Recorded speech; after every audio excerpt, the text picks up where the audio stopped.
Let's note the difference between Council of Ministers and Cabinet Ministers. So Council of Ministers are constitutional body that are dealt in detail in the Article 74 and 75 of the Indian Constitution. While the word cabinet was inserted in Article 352 of the Constitution in 1978 by the 44th Constitutional Amendment Act, thus it did not find a place in the original text of the Constitution. The Council of Ministers consists of all the ministers, including the cabinet ministers, the Minister of States, and the deputy ministers, who are appointed by the President on the advice of the Prime Minister to assist in the administration of the country. On the other hand, the cabinet is a smaller group consisting of some important 20 to 30 senior ministers holding important portfolios such as defense, finance, home ministry, etc. They are the most trusted colleagues of the Prime Minister. The decisions of the cabinet are binding on all the members. It is a small cohesive group of senior ministers who determine the policies and programs of the government, so they meet as frequently as possible. While in the day-to-day working of the government, the Council of Ministers as a whole rarely meets.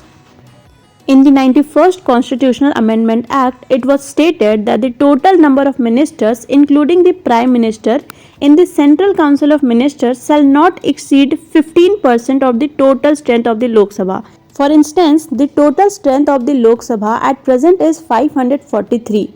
Therefore, the size of the Council of Ministers should not be more than 81. On the other hand, the size of the cabinet is not mentioned anywhere. Through this picture, you can understand the Council of Ministers. It includes the Cabinet Ministers, the Minister of State Independent Charge, Minister of States, and the Deputy Ministers.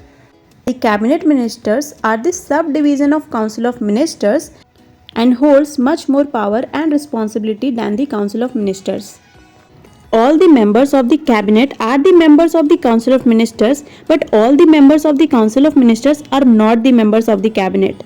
The Cabinet is the real ruler and determines the policies regarding administration. On 9th June 2024, the President of India, Srimati Draupadi Murmu, directed the allocation of portfolios among the members of the Union Council of Ministers as a result of the 2024 general elections. Now there are 72 ministers including the Prime Ministers, there are 30 Cabinet Ministers, 5 ministers with independent charge, and 36 ministers of state. So this was it in this video. Thank you for watching.